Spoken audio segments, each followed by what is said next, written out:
أعمالنا من يهده الله فلا مضل له ومن يضلله فلا هادي له ونشهد أن سيدنا ومولانا محمدا عبده ورسوله أما بعد فأعوذ بالله من الشيطان الرجيم بسم الله الرحمن الرحيم إن الله وملائكته يصلون على النبي يا أيها الذين آمنوا صلوا عليه وسلموا تسليما اللهم صل على محمد وعلى آل محمد كما صليت على إبراهيم وعلى آل إبراهيم إنك حميد مجيد اللهم بارك على محمد وعلى آل محمد كما باركت على إبراهيم وعلى آل إبراهيم إنك حميد مجيد صدق اللہ مولانا العظیم۔ میرے محترم سامعین گرامی، رجب کا مہینہ چل رہا ہے اور آج 26 رجب ہے۔ اسی مناسبت سے واقعہ معراج کے متعلق آپ کی گوشہ گزار چند باتیں کرنا چاہوں گا۔ دعا کیجیے اللہ تبارک و تعالیٰ صحیح اور حق بیان کرنے کی،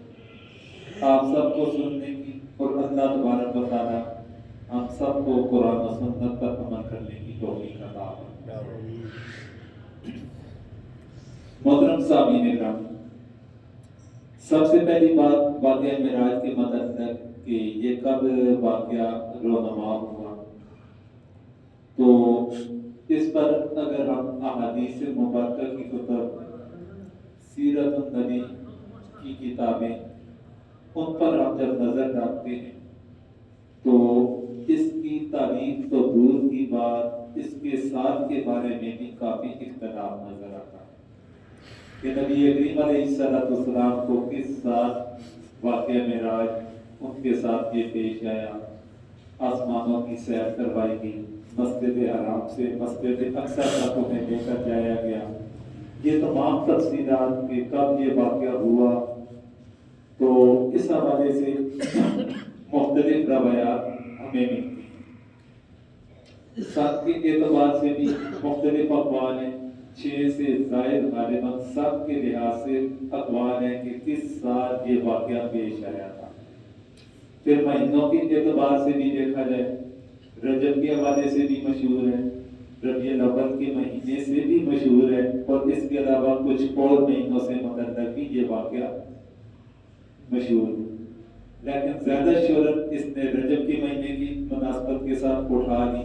جبکہ روایات کو ہم دیکھیں تو مختلف مہینوں کا تذکرہ ملتا ہے۔ پھر اسی طرح تاریخ کے حوالے سے بھی کافی اختلاف پایا جاتا ہے، جس طرح سال کے حوالے سے اختلاف ہے، مہینوں کے اعتبار سے اختلاف ہے، اسی طرح تاریخ کے حوالے سے بھی اختلاف پایا جاتا ہے کہ کون سی تاریخ تھی۔ اب جس وقت ایک چیز اختلافی ہو، اس کے بارے میں اتفاق نہ ہو، اور صحابہ کرام کے دور سے ہی یہ چیز چلی آ رہی ہے، کیوں روایات انہی سے منقول ہیں، انہوں نے ہی مختلف روایات آگے نقل فرمائی ہیں۔ اور پھر بعض لوگوں نے رجب کے مہینے خاص طور پر 27ویں شب کے حوالے سے مخصوص عبادات کا بھی ذکر کر رکھا ہے کہ شب معراج میں فلاں عبادت کی جائے، فلاں نماز ادا کی جائے، اتنی رکعت نماز ادا کی جائے، اور پہلی رکعت کے اندر کون کون سی صورتیں پڑھی جائے، دوسری رکعت میں کون کون سی صورتیں پڑھی جائے۔ یا خدایا، یہ کہاں سے باتیں گڑھ کر کو عوام کو گمراہ کرنے کی انسان کوشش کرتا ہے، یہ سمجھ سے چیزیں بتاتا ہے۔ جو چیزیں اللہ تبارک و تعالیٰ نے ہمارے لیے لازم کر رکھی ہیں، جن چیزوں سے بچنا اللہ تبارک و تعالیٰ نے ہمارے لیے لازم کر رکھا ہے، ہم وہ چیزیں کرنے والی کرتے نہیں، اللہ کے حکم کی اور جو اللہ کی روکی ہوئی چیزیں ہیں ان کاموں سے رکتے نہیں، اور اپنی طرف سے جو گڑی ہوئی باتیں ہیں اور اس کے اوپر ہم اتنا خود اعتمادی کے ساتھ ڈٹ کر کام کرنا شروع کر لیتے ہیں کہ جس طریقے سے اس سے بڑھ کر کوئی دلیل ہی نہ ہوگی۔ تو محترم سامعین گرامی، بات یہ ہے کہ جو چیز ہمیں شریعت دیتی ہے اس چیز کو مضبوطی کے ساتھ تھامیں، اور جس چیز کو شریعت نے ہمارے حوالے نہیں کیا ہم اسے لینے کی کوشش نہ کریں کہ زبردستی اپنے گلے کے اوپر ڈالنے کی۔ اللہ تبارک و تعالیٰ نے، اللہ تعالیٰ کے نبی نے جو چیزیں ہمارے لیے لازم کر لی، ہم انہی کے اوپر اپنے آپ کو چلانے والے بن جائیں تو بڑی بات ہے۔ جن چیزوں کا انہوں نے ہمیں حکم دے رکھا ہے ان چیزوں پر ہی عمل پیرا ہو جائیں تو یہ بھی بہت بڑی بات ہے۔ اور یہ تو کہاں کی بات ہوئی، ہم اپنی طرح سے نئی نئی چیزوں کو دین اسلام کا حصہ بنا کر اور پھر ان کے اوپر اتنا اصرار بھی کرتے ہیں کہ جس نے یہ کام نہ کیا تو شاید کہ وہ دائرہ اسلام سے خارج ہو جائے، اور جو اس پر اعتماد نہ کرے ان کی باتوں کے اوپر یا ان کی باتوں کو تسلیم نہ کرے تو اس کے اوپر فتوے بھی گڑنا شروع کر لیتے ہیں۔ جس طرح روایات ہم اپنی طرف سے گڑ لیتے ہیں اس طرح فتوے بھی اپنی طرف سے گڑ لیتے ہیں۔ یہ آج ہمارے لیے بہت بڑا المیہ بنا ہوا ہے۔ کل سے کئی لوگوں نے مجھ سے پوچھا 27 شب معراج کے روزے کے حوالے سے، پھر کسی نے پوچھا کہ یہ شب معراج کب ہے، شب معراج کے دن روزہ کب ہم نے رکھنا ہے۔ ہر ایک کو میں یہ بات جواب دیتا رہا کہ شریعت کے اندر اس کا کوئی بھی حکم نہیں۔ اگر یہ چیز شریعت کے اندر ہوتی، اب واقعہ معراج کے متعلق جو مختلف اقوال ہیں ان میں سے ایک قول یہ ہے کہ 5 نبوی کو جب نبی کریم علیہ السلام کو اللہ تبارک و تعالیٰ نے نبوت سے سرفراز فرمایا تھا تو اس کے 5ویں سال واقعہ معراج پیش آیا۔ 6 کا بھی ملتا ہے، 10 کا بھی ملتا ہے، 10 نبوی کا بھی، یعنی نبوت کے 10ویں سال، 5ویں سال، 6ویں سال، اس طرح مختلف اقوال ملتے ہیں۔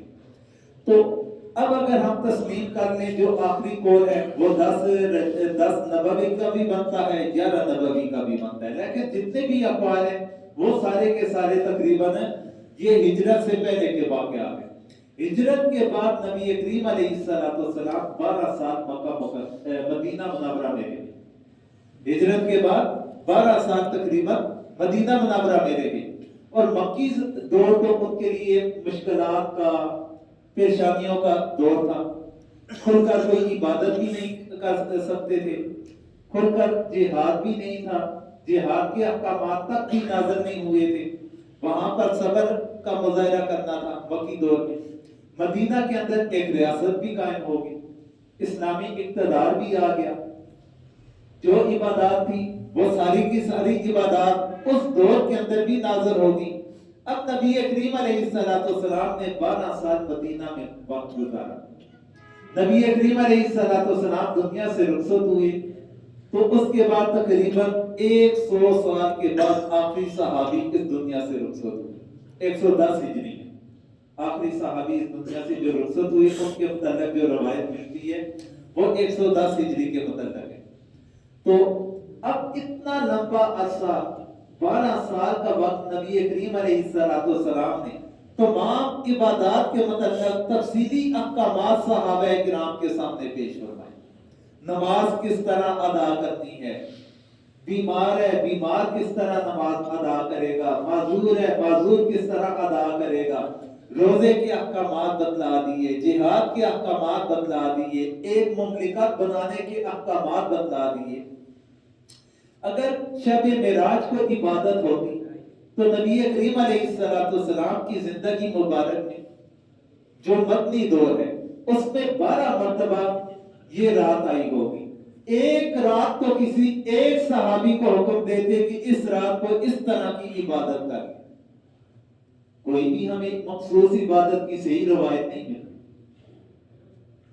مخصوص عبادت کہ 27 رجب کی مناسبت کے ساتھ یا شب معراج کی مناسبت کے ساتھ کوئی مخصوص عبادت نبی کریم علیہ السلام سے ہمیں نہیں ملتی،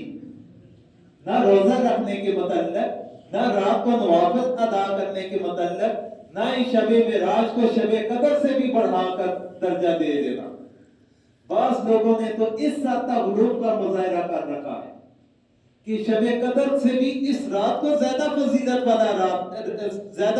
والی رات کا درجہ دے دیتے ہیں۔ یا خدایا، شب قدر کی فضیلت اللہ تبارک و تعالیٰ قرآن مجید میں واضح الفاظ کے اندر فرماتے ہیں۔ شب قدر کی فضیلت کو اللہ تعالیٰ قرآن مجید میں واضح الفاظ کے اندر فرماتے ہیں، اور جس رات کی فضیلت کا کسی صحیح حدیث کے اندر بھی ذکر نہیں، اور ہم اس رات کو شب قدر سے بھی بڑھا چڑھا کر بیان کرنا شروع کر دیں، یہ ہمیں کہاں سے چیزیں ملتی ہیں؟ اور لوگ بھی پھر ہمارے ایسے ہوتے ہیں کہ جس نے جو بات کہی بس آنکھیں بند کر کے تو اس کی بات پر عمل کرنا شروع کر دیا کہ میں نے فلاں سے سنا تھا کہ اس رات کی اتنی فضیلت ہے، اس دن کو ہم نے روزہ رکھا تو اتنے ہمارے گناہ معاف ہو، اتنے سالوں کے گناہ معاف ہو جائے گا۔ یہ چیزیں اپنی طرف سے من کاٹ، کسی بھی صحیح حدیث سے ہمیں یہ چیزیں نہیں ملتی۔ مجموعی لحاظ سے رجب کے مہینے میں روزہ رکھنے کے دلائل ملتے ہیں، رجب کے مہینے میں روزہ رکھنے کے فضائل ملتے ہیں، لیکن مخصوص دن کے حوالے سے کوئی بھی روایت ہمیں نہیں ملتی کہ پورا مہینہ ہے رجب کا، اس مہینے کے اندر کثرت کے ساتھ روزہ رکھیں، وہ رجب کی مناسبت کے ساتھ رکھیں، رجب کے مہینے کی مناسبت سے رکھا جائے کہ یہ ایک بابرکت مہینہ ہے، اس کے بعد شعبان اور پھر رمضان آئے گا، اس کے لیے ذرا تھوڑا جسمانی طور پر انسان تیار ہو جائے۔ اس لیے فرمایا گیا کہ رجب کے مہینے میں اور شعبان کے مہینے میں روزے رکھا کرو تاکہ کچھ تیاری ہو جائے، جسمانی طور پر انسان کی عادت بن جائے۔ پھر ایک مہینہ لگاتار اس نے رمضان کا مہینہ روزہ رکھنا ہے، پہلے سے عادت نہ بنی ہوگی، پھر جس وقت یکدم ایک مہینے کے وہ لگاتار روزے رکھے گا، اس کے لیے کافی مشقت ہوگی جسمانی لحاظ سے۔ وہ ایک طرح کا انسان کے لیے عادت بھی بنانا ہے کہ عادت بن جائے، ایک ترتیب کے اوپر آ جائے۔ آگے رمضان کا مہینہ آنا ہے، رمضان کے مہینے کے اندر کسی قسم کا روزہ رکھنے میں سستی کا وہ مظاہرہ نہ کرتا۔ تو یہ تو تھا رجب کے حوالے سے کہ اس کی تاریخ کے حوالے سے یا روزہ یا اس دن کی اس رات کی جو عبادات ہیں اس کے متعلق جو شرعی لحاظ سے احکامات تھے وہ آپ کے گوشہ گزار کیے۔ اب واقعہ معراج، اس پر سرسری طور پر بات کرنا چاہوں گا۔ واقعہ معراج ایک چھوٹا واقعہ نہیں تھا، بہت بڑا واقعہ۔ واقعہ معراج کوئی ایک معمولی سا معجزہ نہیں بلکہ ایک بہت بڑا معجزہ بنتا ہے جو اللہ تبارک و تعالیٰ نے نبی کریم علیہ السلام کو عطا فرمایا۔ پھر اس ایک معجزے کے اندر بھی دیکھا جائے تو آگے بھی کئی معجزات اس ایک معجزے کا حصہ بن رہے ہیں، کئی معجزات کا یہ ایک مجموعہ بن رہا ہے۔ نبی کریم علیہ السلام کو ایک رات میں، ایک رات پوری بھی نہیں بلکہ رات کے کچھ حصے میں اللہ تبارک و تعالیٰ قرآن مجید میں ذکر فرماتے ہیں سبحان الذی اسری بعبدہ لیلا۔ اب اس واقعے کا آغاز اللہ تبارک و تعالیٰ نے لفظ سبحان سے کیا، سبحان الذی اسری۔ ان الفاظ کے ساتھ اللہ تبارک و تعالیٰ نے قرآن مجید میں ذکر فرمایا، سورۃ اسراء اس کی پہلی آیت کریمہ ہے۔ تو اللہ تبارک و تعالیٰ نے ان الفاظ کے ساتھ اس واقعے کا ذکر فرمایا۔ سب سے پہلا جو لفظ ذکر فرمایا لفظ سبحان، پاک ہے اللہ تعالیٰ کی ذات۔ لفظ سبحان انسان کوئی ایک عجیب سا منظر دیکھے، عجیب و غریب سی کوئی چیز دیکھے تو انسان کی زبان سے بے اختیاری سبحان اللہ کے الفاظ زبان سے نکل جاتے ہیں۔ ایک عجیب و غریب کوئی معاملہ ہو، اللہ تبارک و تعالیٰ نے بھی آگے ایک ایسا واقعہ پیش فرمایا، اس سے پہلے اللہ تبارک و تعالیٰ نے لفظ سبحان کا ذکر فرما دیا کہ یہ کوئی معمولی واقعہ نہیں، ایک بہت بڑا واقعہ ہے، ایک بہت بڑا واقعہ ہے کہ جو اس کے بعد اللہ تبارک و تعالیٰ ذکر فرما رہے، اس لیے اس کا آغاز لفظ سبحان سے فرما دیا کہ ایک تعجب والا واقعہ بنتا ہے، اور حقیقت کے اندر ہے بھی تعجب والا۔ اللہ تبارک و تعالیٰ اس کا آغاز لفظ سبحان سے فرماتے ہیں۔ پھر سبحان سے ذکر کرنے کے بعد سبحان الذی اسرا، کہ پاک ہے وہ ذات جو لے گی راتوں رات. اسرا کا معنی ہے راتوں رات کا سفر جو ہوتا ہے، اس کے لیے اسرا کا لفظ استعمال کیا جاتا ہے. سبحان الذی اسرا بعبدہ، پھر آگے فرمایا بعبدہ، اپنے بندے کو. اب نبی کریم علیہ السلام کی ماشاءاللہ کافی صفاتی نام ہیں، ان کے بہت سارے نام ہیں. بعض نے 99 ذکر فرمائے، بعض نے ان سے بھی زیادہ ذکر فرمائے، کم و بیش 99 کے لگ بھگ. اللہ تبارک و تعالیٰ نے کسی اور صفت کا یہاں پر ذکر نہیں فرمایا. نبی کریم علیہ السلام نے اور بھی پیاری پیاری صفات ہیں. ہر صفت کا ایک اپنا مقام ہے، ہر صفت کا ایک اپنا درجہ ہے. کسی اور صفت کا اللہ تعالیٰ نے ذکر نہیں فرمایا، بلکہ یہاں پر ذکر فرمایا بعبدہ، اپنے بندے کو. اس پر بھی مفسرین اکرام فرماتے ہیں کہ اللہ تبارک و تعالیٰ قرآن مجید میں ایک ایک جو لفظ لے کر آتے ہیں، اللہ تبارک و تعالیٰ قرآن مجید کے اندر ایک ایک لفظ جو لے کر آتے ہیں، اس کے اندر اتنی حکمتیں پائی جاتی ہیں کہ آج 1400 سال گزر کے تو ہم ان حکمتوں تک نہ پہنچ سکیں، اور شاید کہ قیامت تک بھی نہ پہنچ پائیں. اللہ تبارک و تعالیٰ نے جس انداز کے ساتھ قرآن مجید کو نازل فرمایا، الفاظ کا اللہ تبارک و تعالیٰ نے ایک مجموعہ ہمارے سامنے پیش فرما دیا، ذخیرہ بنا کر، اور جس کے اندر ایک ایک لفظ کے اندر اللہ تبارک و تعالیٰ نے علم کے سمندروں کو سمو دیا ہے. اب یہاں پر اللہ تبارک و تعالیٰ نبی کریم علیہ السلام کے لیے لفظ رسول کا بھی تو ذکر فرما سکتے تھے، لفظ نبی کا بھی تو ذکر فرما سکتے تھے کہ میں اپنے نبی کو لے کر گیا، میں اپنے رسول کو لے کر گیا. کوئی اور صرف کا بھی تو ذکر فرما سکتے تھے، لیکن یہاں پر اپنے بندے کا ذکر کس وجہ سے کیا؟ اس پر مفسرین اکرام فرماتے ہیں کہ مذہب عیسائیت میں حضرت عیسیٰ علیہ السلام ان کی طرف نبی مبعوث فرمائے گے، نبی بنا کر بھیجیں گے حضرت عیسیٰ علیہ السلام کو. پھر ان کے پیروکار آج اپنے آپ کو عیسائی کہتے ہیں. حضرت عیسیٰ علیہ السلام کے بارے میں ہمارا ایک عقیدہ ہے، اللہ تبارک و تعالیٰ نے انہیں زندہ زمین سے آسمان پر اٹھا دیا، اور قرب قیامت میں اللہ تبارک و تعالیٰ حضرت عیسیٰ علیہ السلام کو دوبارہ زمین پر اتاریں گے،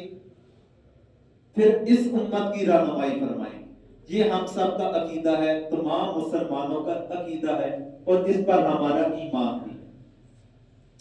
حضرت عیسیٰ علیہ السلام کو اللہ تبارک و تعالیٰ نے زمین سے آسمان پر زندہ اٹھا کر لے کر گئے. عیسائیوں نے کہا کہ انسان تو زمین سے آسمان پر نہیں جا سکتا. عیسائیوں نے کہا کہ ایک انسان زمین سے آسمان پر تو نہیں جا سکتا، وہ خدا ہی ہو سکتا ہے کہ جو زمین سے آسمان پر جائے گا. انہوں نے کہہ دیا کہ حضرت عیسیٰ علیہ السلام کو نعوذ باللہ اللہ کا یہ بیٹا بن گیا، انہوں نے اللہ کا بیٹا بنا دیا. اللہ تبارک و تعالیٰ نے یہاں پر جو لفظ اب کا استعمال فرمایا، تو اللہ تبارک و تعالیٰ نے اس چیز کی ایک طرح کی تردید فرما دی کہ کل کو آنے والا کوئی مسلمان نبی کریم علیہ السلام کے بارے میں اس طرح کا دعویٰ نہ کر بیٹھے. اگر صرف نبی کا ذکر کیا جاتا، رسول کا ذکر کیا جاتا، یا کسی اور صفت کا ذکر کیا جاتا، تو انسان ہے، وہ بھی تو انسان تھے جنہوں نے حضرت عیسیٰ علیہ السلام کو اللہ کا بیٹا بنا دیا. تو وہی انسان اس دور کا، وہ نبی کریم علیہ السلام کو کہیں اللہ کا بیٹا نہ بنا دے، یا نبی کریم علیہ السلام کو خدائی کے منصب پر نہ فائز کر دے، یا نبی کریم علیہ السلام کے اندر خدائی صفات کو تسلیم کرنا نہ شروع کر دے. اللہ تبارک و تعالیٰ نے اس دروازے کو بند کرنے کے لیے یہاں پر جو نبی کریم علیہ السلام کا تذکرہ فرمایا تو بھی آپ ہی کے ساتھ ذکر فرمایا کہ اپنے بندے کو وہ لے کر گیا. جس طرح بھی چلے گئے اللہ لے کر گئے، کس طرح لے کر گئے اللہ تعالیٰ کے علم کے اندر ہے، لیکن وہ جانے والا کون ہے؟ وہ اللہ کا بندہ ہے. جانے والا کون ہے؟ وہ اللہ تعالیٰ کا بندہ ہے۔ ان کے آسمان پر چلے جانے کی وجہ سے وہ خدائی کے منصب پر فائز نہیں ہوگے، یا ان کے آسمان پر جانے کی وجہ سے وہ انسانیت سے نکل کر نورانیت کے درجے میں نہیں چلے گے، بلکہ ان کا جو درجہ ہے وہ درجہ انسانیت والا ہی رہے گا۔ اس لیے اللہ تبارک و تعالیٰ نے لفظ آپ کا ذکر فرمایا۔ پھر دوسری بات، بعض لوگوں نے کہہ دیا، مسلمان اپنے آپ کو کہتے ہیں کہ نبی کریم علیہ السلام کو جو معراج کا یہ واقعہ رونما ہوا وہ جسمانی طور پر نہیں ہوا بلکہ روحانی طور پر ہوا،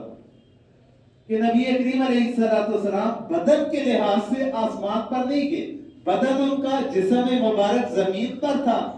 اور ان کی روح سارے آسمانوں کی سیر کر کے واپس آ۔ اللہ تبارک و تعالیٰ نے یہاں پر لفظ اب کا ذکر فرمایا، تو لفظ اب کی تشریح عرب لغات کے اندر دیکھی جائے وہ استعمال کی جاتی ہے کہ انسان کا جسم اور انسان کی روح، یہ دونوں چیزیں مل کر تو لفظ اب بنے گا۔ عرب مورخین نے، مسلمان بھی ہیں غیر مسلم بھی ہیں، جنہوں نے عرب کی لغات کو تحریر کیا، تو انہوں نے جو لفظ اب کی تعریف کی، تو لفظ اب مجموعہ ہے دو چیزوں کا، جسم اور روح دونوں سے مل کر بنتا ہے۔ تو اللہ تبارک و تعالیٰ نے اس لیے یہاں پر لفظ اب کا ذکر فرمایا کہ نبی کریم علیہ السلام اپنی روح اور جسم دونوں کے ساتھ آسمان پر تشریف لے کر کے ایک حصہ نہیں کیا تھا،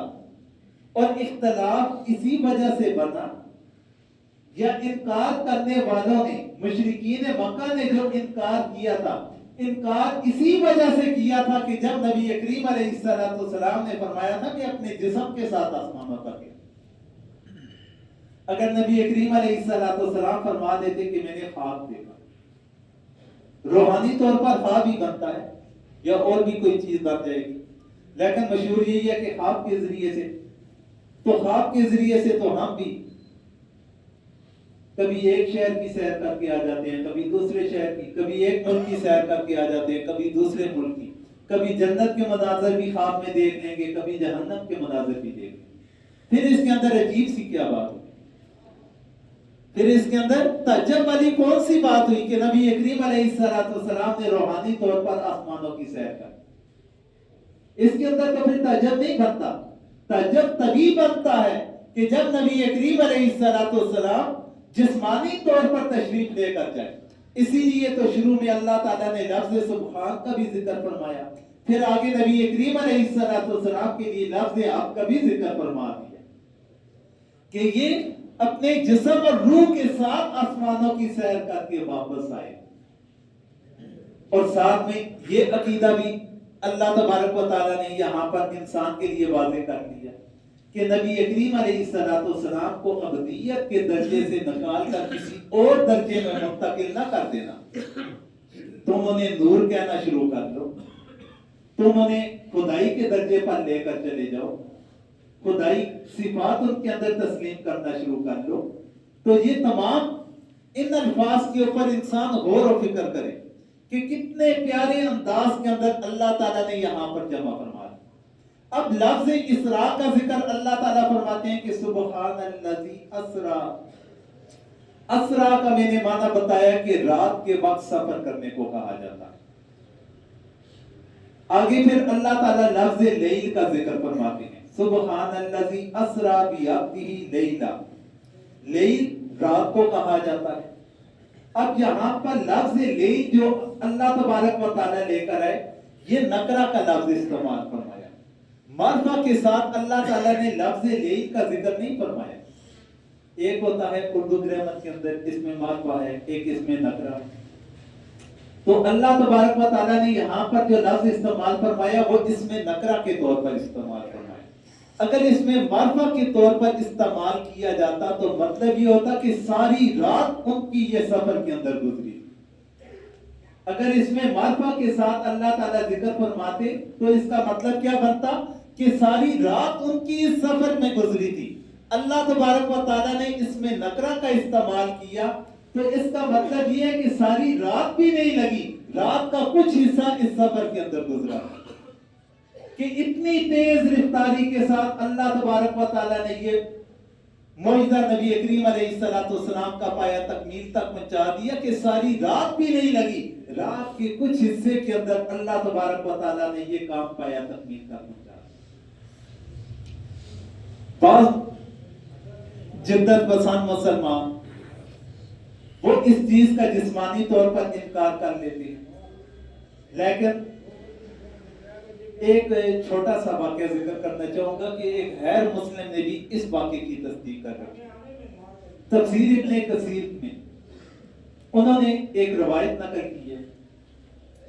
اور یہ روایت بخاری شریف میں اور مسلم شریف میں بھی موجود ہے کہ نبی کریم علیہ السلام نے اپنے ایک صحابی کو ایک خط لکھ دے کر بھیجا تھا کیسر روم کی طرف اسلام قبول کرنے کے حوالے سے۔ کیسر روم کو جب وہ خط ملا اس نے پڑھا، پڑھنے کے بعد اس نے کہا کہ عرب کا کوئی بندہ یہاں پر اگر میرے ملک کے اندر آیا ہے تو اسے میرے پاس لے کر آؤ۔ میں کچھ باتوں کی تصدیق کرنا چاہوں گا۔ یہ واقعہ بخاری و مسلم کے اندر بھی موجود ہے۔ معلومات لی گئی کہ ہاں جی کچھ عرب کے افراد آئے ہیں تجارتی قافلے کے ساتھ، وہ اس وقت روم میں ہیں۔ بادشاہ نے کہا انہیں میرے پاس بلاؤ۔ بادشاہ کے پاس بلائے گئے، ان میں حضرت ابو سفیان بھی تھے جو نبی کریم علیہ السلام کے اس وقت سخت ترین دشمن تھے، اس وقت سخت ترین دشمن تھے، وہ بھی اس قافلے کا حصہ تھے۔ انہیں کیسر روم کے دربار میں لایا گیا، بادشاہ نے کچھ سوالات کیے۔ ابو سفیان کہتے ہیں کہ میں نے سوچ و بچار کی تھی کہ نبی کریم علیہ السلام کے بارے میں کچھ نہ کچھ جھوٹ بولوں گا تاکہ کیسر روم ان سے متنفر ہو جائے، اسلام کی نہ قبول کرے۔ میں ان کے بارے میں اپنی طرف سے بناوٹی باتیں شامل کروں گا جو ان کے اندر حقیقت کے اندر نہ ہوں گی۔ تو پھر کہنے لگے لیکن جو کیسر روم مجھ سے سوال کرتا تو میری زبان سے سچ کے علاوہ کوئی بات نہ نکلتی، جو حقیقت پر مبنی ہوتی وہ میں بات کرتا۔ پھر ساتھ میرے دل میں یہ بھی بات آئی اگر میں نے جھوٹ بولا تو اس کی نظروں کے اندر میں برا تصور کیا جاؤں گا، تو اس لیے چھوڑو جھوٹ نہیں بولتا، جو حقیقت ہے وہ بات میں کرتا ہوں۔ پھر کہنے لگے اسی دورانیے میں میرے دماغ میں بات آئی چلو ایک واقعہ کیسر روم کے سامنے ذکر کر لیتا ہوں، وہ بھی اس کا انکار کر لے گا، وہ بھی کہے گا کہ حضور صلی اللہ علیہ وسلم نے یہ بات ذکر کی ہے۔ اور ابو سفیان نے اس وقت کیسر روم کے سامنے واقعہ پیش کیا کہ عرب کے اندر ہمارا ایک ایسا بندہ ہے جو نبوت کا دعویٰ کرتا ہے اور ساتھ میں کہتا ہے کہ میں راتوں رات مسجد حرام سے آپ کے اس ملک میں فلسطین میں بیت المقدس تک میں نے سفر بھی کیا ہے، آپ خود دیکھ لیں کہ یہ سچ ہے یا جھوٹ ہے۔ کیسر روم بھی پریشان ہو گیا، تو وہاں پر اس وقت کیسر روم کے پاس فلسطین کا ایک بہت بڑا عالم، فلسطین بیت المقدس جو مسجد ہے اس مسجد کا ایک بہت بڑا عالم وہ بھی اسی کے دربار میں موجود تھا۔ وہ فوری طور پر کہنے لگا کہ اس واقعے کی تصدیق میں کرتا ہوں، واقعہ معراج کی تصدیق میں کرتا ہوں۔ جو ابو سفیان نے کہا کہ دیکھ لیں یہ سچ ہے یا جھوٹ ہے، تو کیسر روم نے کہا کہ آپ اس کی کس طرح تصدیق کریں؟ اس عالم نے کہا کہ ایک رات تھی، میری یہ عادت تھی کہ رات کے وقت بیت المقدس کے تمام دروازوں کو بند کر کے میں سویا کرتا تھا، اس وقت تک نہ سویا کرتا تھا جس وقت تک تمام دروازے نہ بند کر۔ ایک رات ایسی آئی کہ جس رات میں نے تمام دروازوں کو بند کر لیا لیکن ایک دروازہ مجھ سے رہ گیا، وہ میں نے بند نہ کیا، یاد نہیں رہا۔ پھر جس وقت آیا اپنے مقام پر پھر یاد آیا، میں دوبارہ پلٹا اس دروازے کو بند کرنے کے لیے، لیکن وہ مجھ سے دروازہ بند نہیں ہو رہا تھا، اور دروازہ اتنا بھاری ہو چکا تھا کہ جس طریقے سے ایک پہاڑ کا وزن ہو کہ میں بند کرنے کی کوشش کرتا ہوں، جس طرح پہاڑ کو انسان اپنی جگہ سے دوسری جگہ پر نہیں لے کر جا سکتا، تو اس طرح وہ دروازہ بند نہیں ہو رہا تھا۔ میں نے وہاں پر موجود باقی افراد کو بلایا، سارے مل کر زور لگاتے رہے لیکن ہم سے دروازہ نہیں بند۔ ان میں سے ایک بندے نے کہا کہ دروازے کے اوپر چھت کا سارا وزن اس دروازے کے اوپر آ چکا ہے تو یہ بند نہیں ہوگا، چھت سارا اس کے اوپر بیٹھ چکا ہے تو اس لیے یہ دروازہ بند نہیں ہوگا، تو اب رات کو سو جائے صبح کو دیکھیں گے جو بھی معاملہ ہو۔ تو وہ کہنے لگا آگے کہ ٹھیک ہے میں بھی آ گیا، سو گیا، لیکن صبح جب میں آیا مسجد کی جانب تو دیکھا کہ دروازہ اس جگہ سے اکھڑا ہوا باہر پڑا تھا اور اس کے ساتھ ایسے آثار نظر آ رہے تھے کہ جس طرح اس کے ساتھ کسی نے جانور کو باندھا ہو، کسی نے جانور کو باندھا ہو۔ اور پھر میرے دل میں اس وقت خیال آیا کہ اللہ تبارک و تعالیٰ نے رات کو اس مسجد میں کسی نبی کو بھیجنا ہوگا جس وجہ سے اللہ تبارک و تعالیٰ نے یہ دروازہ مجھ سے بند نہیں ہونے دیا، اور وہی رات بنتی ہے واقعہ معراج، اور وہی رات بنتی ہے واقعہ معراج کی کہ تصدیق کرنے والا ایک غیر مسلم بھی تصدیق کر رہا ہے، اور آج کا جدت پسند مسلمان کہ جسمانی لحاظ سے کیسے گئے ہوں گے، جسم مبارک کیسے گیا ہوگا، آسمان تک کیسے پہنچے ہوں گے، یہ ہماری بدبختی۔ نبی کریم علیہ السلام کا جو معراج کا واقعہ پیش آیا تھا، وہ نبی کریم علیہ السلام روح اور جسم دونوں کے ساتھ آسمانوں کی سیر اللہ تبارک و تعالیٰ نے کروائی تھی، مکمل جسمانی لحاظ سے وہ تشریف لے کر گئے تھے۔ اس پر ہمارا ایمان ہونا چاہیے۔ دعا کریں جو کچھ ہم نے سنا سنایا یا اللہ سمجھنے کی توفیق عطا فرما، یا اللہ ہم سب کو قرآن و سنت پر عمل کرنے کی توفیق عطا فرما،